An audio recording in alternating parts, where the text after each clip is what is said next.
So అమ్మాయి అయినా సరే అబ్బాయి అయినా సరే కన్విన్స్ చేయడానికి ఒక ట్రిక్ ఉందన్నమాట.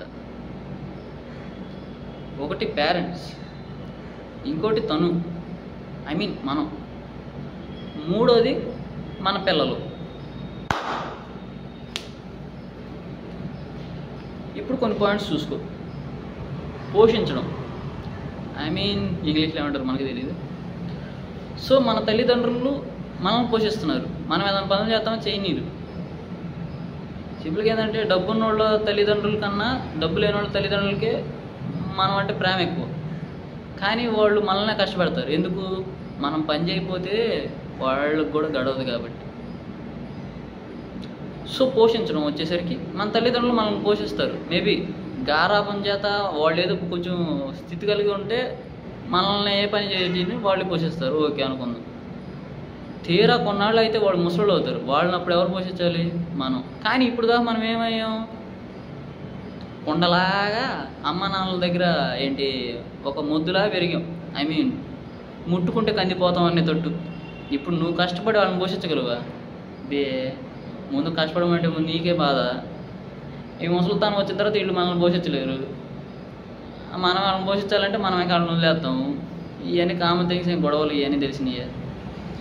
నెక్స్ట్ వచ్చేసి ఆ తర్వాత మన కోరికలు తీర్చడం. మేబీ మనం బైక్ కొనాలనో సంథింగ్ ఏదో ఉంటాయి కదా కోరికలు, చిన్నప్పటి నుంచి ఇప్పుడు దాకా. మన కోరికలు తీర్చిన ప్రతిసారి మనం మనకు ఫ్యామిలీ తల్లిదండ్రులను ఏమనుకున్నాం? చేతకాని వాళ్ళు, పనికి మాలినోళ్ళు, వీళ్ళు ఏదో సుఖపడడం కోసం మనల్ని కనేసారు. అది ఆ పాటికి ఏదో మమ్మల్ని కనుక్కుండా ఉండొచ్చు, కానీ మనమే గొడవాడేస్తాం. నేను చూశాను కాబట్టి చెబుతున్నా. నెక్స్ట్ కోరికలు తెచ్చడం అయిపోయింది. వాడు చేసే వృత్తిని మనం ఎప్పుడు గర్వం చెప్పుకోవాలి. 10 మందికి వెళ్ళి మా నాన్న వ్యవసాయం చేస్తాడు, లేకపోతే ఈ పని చేస్తాడు, ఆ పని చేస్తాడని చెప్పు. అదే మీ నాన్న హీరో హీరోయిన్లు సరే, లేకపోతే ఏదైనా బిజినెస్ మ్యాన్స్ అంటే చెప్పుకుంటావుగా, సీఎం పిఎం అయితే చెప్పుకుంటావుగా. సో మన తల్లిదండ్రులు చేసే వృత్తిని మనం గర్వంగా చెప్పుకోలేం. అండ్ ఆల్సో ఈ రోజుల అకార్డింగ్ మనం టీచర్స్ని గౌరవించట్లేదు, అండ్ ఆల్సో మన తల్లిదండ్రులు గౌరవించట్లేదు. ఎందుకు? మన కోరికలు తెచ్చట్లా, మనం సరిగ్గా పోషిస్తున్నారు. బట్ పోషించాం పోనీ. అండ్ ఆల్సో ఏం చెప్పానబ్బా 3 పాయింట్లు. కోరికలు తెచ్చరు, ఇప్పుడేగా చెప్పింది. పోషించడం, కోరికలు తెచ్చడం, గర్వంగా చెప్పుకోలేకపోతున్నాం వాళ్ళు చేసే పని. సో ఇది ఈ అకార్డింగ్ ఇప్పుడు మన పిల్లల దగ్గర రా. సో లేపటి రోజున నువ్వంటూ ముసలోళ్ళు అయిపోతే మనం వాళ్ళని పోషించాలిగా మరి.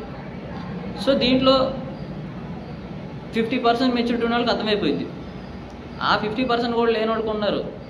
అసలు ఎవరైనా కానీ ఇప్పుడు వచ్చింది చూడు అసలు మీద. మనకి పిల్లలు పడతారు కదా, మరి మనకి పిల్లలు పడితే మనం వాళ్ళని పోషించాలి కదా. ఇప్పుడు ఏంటంటే అసలు కంటే వడ్డీ ముద్దు కదా. ఇప్పుడు అసలు వాడు వస్తాడనమాట. ఈడొచ్చి చూతాడు చూడు నిజాలు. మేబీ తాత అంటే ఇప్పుడు మన తల్లిదండ్రులు ఉండదు సార్, వాళ్ళకే అతి ప్రేమ ఎవరి మీద ఉండిద్ది? మన వాళ్ళ మీద. మనకే మన పిల్లలంటే అబ్బో పీకలు పోసేసుకుంటాంగా.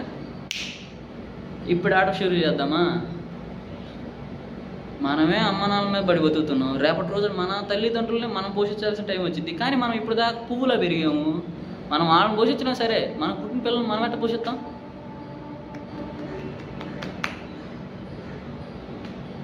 అప్పుడు మన కొడుకు మన గౌరవిస్తాడా? మన కోరికలు సరే ఎట్టున్నాయి బైకు, మరి మన కొడుకులు కూతుర్ల కోరికలు ఇంకెట్లా ఉంటాయి? ఆ వచ్చే జనరేషన్ ఇంకెంత దరిద్రంగా ఉంటాయి, పిచ్చ పీక్స్లో ఉంటాయి కదా వాళ్ళకి. వాళ్ళ మైండ్ కానీ, వాళ్ళ థింకింగ్ కానీ, వాళ్ళ కోరికలు కానీ నువ్వు తీర్చగలవా నాన్న? తీర్చలేకపోతే నీ కొడుకు నేను నెట్ట చూస్తాడు తెలిసిన. నువ్వు చూసావా మీ అమ్మ బాబులు నేను బాగానే పెంచుతున్నా కానీ పనికి మాలిన వాళ్ళగా నీ కొడుకు ఇంకా దారుణంగా చూస్తాడు. నిన్ను పోరా అని కూడా అంటాడు నిన్నే మొహం మీద. ఎందుకంటే ఈ రోజుల్లో పిల్లలు కూడా అనేస్తున్నారు. రోడ్డు మీద పోయేటోడైనా, ఇంట్లో ఉన్న కన్న తల్లిదండ్రులైనా వాళ్ళు చేసుకునే పనులు మనం గర్వం చెప్పుకోలేకపోతున్నాం. సరే మన పిల్లలు పడతారు కదా, వాళ్ళు మనల్ని ఇంకెట్ట చెప్పుకుంటారు తెలుసా అని చెప్పుకుంటారు. మన తల్లిదండ్రులు మనకి ఇన్ని చేస్తుంటే మనం రెస్పెక్ట్ ఇట్లా, ఐ మీన్ గౌరవించట్లా. మనం పనికి మాలిన వాళ్ళగా ఉంటే మన పిల్లలు మాత్రం మనం గౌరవిస్తారంటారా? ఒకసారి ఆలోచించి అర్థమవుతుంది. ఎందుకంటే సో ఇప్పుడు కూడా నువ్వు తల్లిదండ్రుల మీద పడి బతకాలనుకుంటున్నావా, లేదా బాధ్యతలు చూసుకొని ఎదగాలనుకుంటున్నావా? సో సో 4 పాయింట్లు: తల్లిదండ్రులు, మనం, మన పిల్లలు. ఎందుకంటే తల్లిదండ్రులకి మన వాళ్ళ మీద అధికమైన ప్రేమ ఉండిద్ది. అండ్ ఆల్సో మనకి మన పిల్లలు, మనం ఎవరి ముందు ఎదవలమైనా పర్లా, మన పిల్లల ముందు మాత్రం మనం ఎదవలం కాకుండా పోషించకుండా ఉండదు, వాళ్ళ కోరికలు తీర్చాలని మనకు ఉండకుండా ఉండదు. సో ఈ పాయింట్ అకార్డింగ్ చెప్పాను అనమాట. అండ్ ఆల్సో వన్ స్టోరీ చెబుతా. నేను చూసింది. నాన్న ముసలాడు అయిపోయి చచ్చిపోకపోతున్నాడు, కొడుకులు కూడా ముసలాళ్ళు అవ్వచ్చేసారు. మన వాళ్ళకి పెళ్ళిళ్ళ వయసుకు వచ్చేసింది, బట్ ఇంకా పెళ్ళిళ్ళు కాల. మనం వీళ్ళు 3-4 జనరేషన్స్ కదా, ముగ్గురే. బట్ కాకపోతే మన వాళ్ళు కూడా పెళ్ళిళ్ళ వయసు వచ్చింది, కానీ ఇంకా పెళ్ళి కాల. దీనివల్ల కొడుకులు ఈ పెద్ద ఆయన మీద అతిగా ఈయనిచ్చే పింఛన్ తీసుకొని వీళ్ళు ముందాగే ఎదవలు. అంత దిగ్మాల దరిద్రం. ఈ మనవాళ్ళకి తాత అంటే ఇష్టం. సో ఇప్పుడు ఏంది, వీళ్ళ తల్లిదండ్రులను తిడతా ఉంటారు. నేను చూసిన సిచ్యువేషన్ ఇది. ఇప్పుడు ఇతను ఉన్నాడు చూసావా, తండ్రిగా తన తండ్రి తాత చచ్చిపోయాడు. ఆయన అంత్యక్రియలప్పుడు ఎడుతున్నాడు. నిజంగానే అమ్మ ప్రేమ చచ్చిపోయాడు అని అనుకున్నా. శవం దగ్గరికి వెళ్ళి తెగెడుతున్నాడు. ఊరు వాళ్ళందరూ, ఒరే నీ నాటకాలు తెలుసులేరా, మొన్నే కదా పింఛను వచ్చినప్పుడు మీ నాన్న చంపేసావు, పింఛను డబ్బులు అని, ఇప్పుడు ఎందుకు రా ఈ ముసలు ఎడుపులు అన్నారు. నాకు అర్థం కాల. ఎందుకు పాపం ఆయన అంతా ఏడుతుంటే వీళ్ళంతా ఎట్టన్నారు అనిపించింది. తీరా బూతులు తిడుతున్నాడు. వాళ్ళ తాతని ఈ తాతగా ఉన్న తన తండ్రిని తిడుతున్నాడు. అండ్ ఆల్సో చుట్టుపక్కల తిట్టేవాళ్ళని తిడుతున్నాడు. ఆ తర్వాత పూడ్చడం అయిపోయింది లేదు, నవ్వుతున్నాడు. నీ అమ్మ నాకు చిప్పులు దొబ్బినాయి అయ్యా, బ్రెయిన్ స్టక్ అయిపోయింది, అసలు ఏం జరుగుతుంది అర్థం కాలే. సో తండ్రి మీద బతికేస్తే, బాధ్యతలు లేకుండా బతికితే అట్ట చండాలంగా అంత దరిద్రంగా తయారవుతారు ఎవడైనా. అట్ట ఉండొద్దు.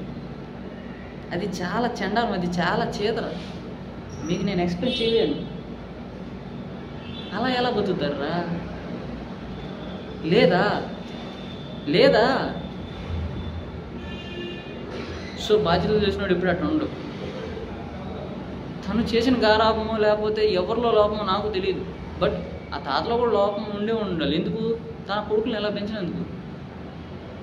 తాత జీవితం నాశనం, జీవితాంతం వీళ్ళని పోషిస్తా, కొడుకుల్ని మనం పోషిస్తా పోయింది. కొడుకుల జీవితం నాశనం. వాళ్ళ కొడుకుల మధ్య వాళ్ళకి విలువ లేదు, తండ్రి అన్న విలువ లేదు. చండాలం.